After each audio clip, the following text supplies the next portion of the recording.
From the Opupco Studios in Oklahoma City, you're watching the Press Row. I'm Jenny Carlson here with Barry Trammell. It's time for We Pick 'em, our weekly segment where we take topics or games and pick winners. Barry, let's get right to it.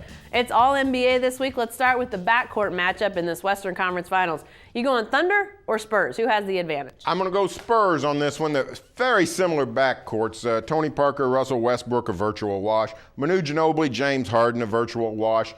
But I think the Spurs have a little more scoring when Thabo Sefolosha is one of your guys. Tabo's a defensive whiz, but the Spurs play great team defense as well. And people like Gary Neal can really fill it up for San Antonio. So I'm going to give a slight edge to the Spurs. I'm going with the Thunder on this one, but this is really tough. I went back and forth and trying to decide which I thought had the advantage here. In my head, I sort of see Kevin Durant as a hybrid guy. He strikes me more as a backcourt guy because of his shooting range. So I guess maybe I lump him in with that group. And when you put the big three of the Thunder, Harden, Westbrook, and Durant in the backcourt, the Spurs are fantastic, but those guys are playing for the Thunder at a really high level right now. This is just going to be so much fun, Barry.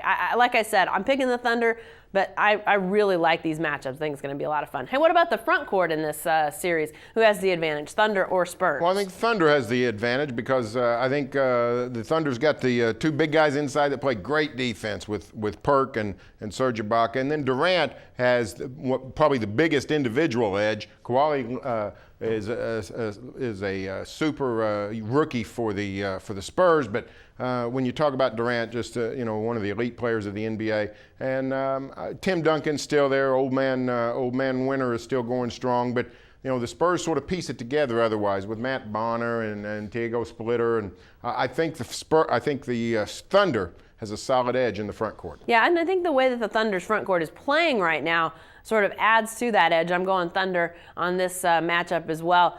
Tim Duncan, obviously, when he was in his prime, wasn't anybody better at the position, but he's not in his prime anymore. I think that they've gotten these older guys on the Spurs to this point in the season in about as good a shape as they could possibly be, Barry. They do look really fresh. But man, Kendrick Perkins, the job he did on Andrew Bynum, I don't think we've written and said enough about that. He was spectacular, and obviously everybody knows how good Serge Ibaka was in that series. So I just think those guys right now are playing at a super high level. Coaching, Barry, what about that? Thunder or Spurs? Who has the advantage here? Scotty Brooks, I love you, but this is a mismatch. Gregg Popvich is one of the all-time greats.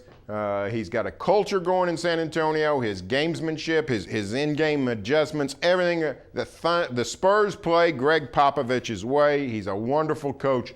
Clear edge to the San Antonios. Yeah, I'm going Pop on this one too. Been in the game for a long time.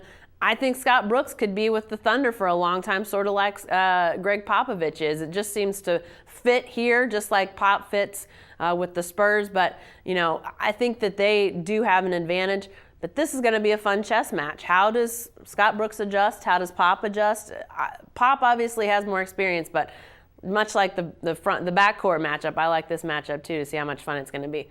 Hey, before we pick a series winner, we got to pick Game 1, Barry. Who wins Game 1 down in San Antonio, Thunder or Spurs? I'm going to go with the Spurs in Game 1. I think, we've seen a couple of series where the layoff has been really interesting. The Lakers came to Oklahoma City just barely off the Game 7 against Denver. The Thunder had been sitting around. Well, both teams have been sitting around. Now, I think the Spurs will be primed and ready to play. I think Thunder will be primed and ready to play, but the San Antonio crowd will be going. I think home court advantage gives it to the Spurs. Yeah, this sort of like the backcourt was one I went back and forth on because I think the Thunder's going to steal one of these games in San Antonio, and I'm going with Game 1. I think that they're going to win this game.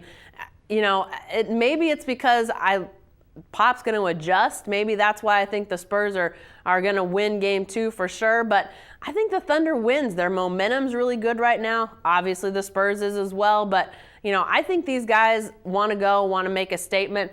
I think they're gonna go down there and give the Spurs a heck of a game. I'm picking the Thunder to win Game 1. All right, let's talk series. Who wins this one, Barry? Thunder or Spurs? I'm going to go with the Spurs, and if for no other reason than home court advantage. I mean, I think it was important down the stretch. The Spurs overtook the Thunder. That means a Game 7's in San Antonio. It's on the Riverwalk South, not Riverwalk North. So I like San Antonio in this series. I think it comes down to the pick and roll. It's not a great matchup for the Thunder. The Thunder has struggled all season against the great pick and roll teams. Chris Paul and the Clippers, Tony Parker and the Spurs. I think the Thunder will end up playing it rather well. I think they'll adjust. I think they'll figure it out, but I think it's going to be a struggle. I'm going to go San Antonio in 7. Yeah, and I picked the Thunder before the playoffs started to win this series and go to the NBA Finals. I'm sticking with it. Maybe I'm just too stuck in my ways, but I picked Thunder in 6, and as Barry said, that home court advantage is big. Thunder, I think, have to win this one on home court. If it gets to 7 games, I don't like their chances winning Game 7 in San Antonio. That just seems like a really hard road, so they're going to have to win it, in my mind, in 6 on home court here in Oklahoma City. I say they're going to do it, but look out. We got 2 weeks of great basketball in front of us. This is going to be a ton of fun. We can definitely agree on that one, can't we? Yes, ma'am. Be sure to stay with the best coverage team anywhere at newsok.com and every day in the Oklahoma.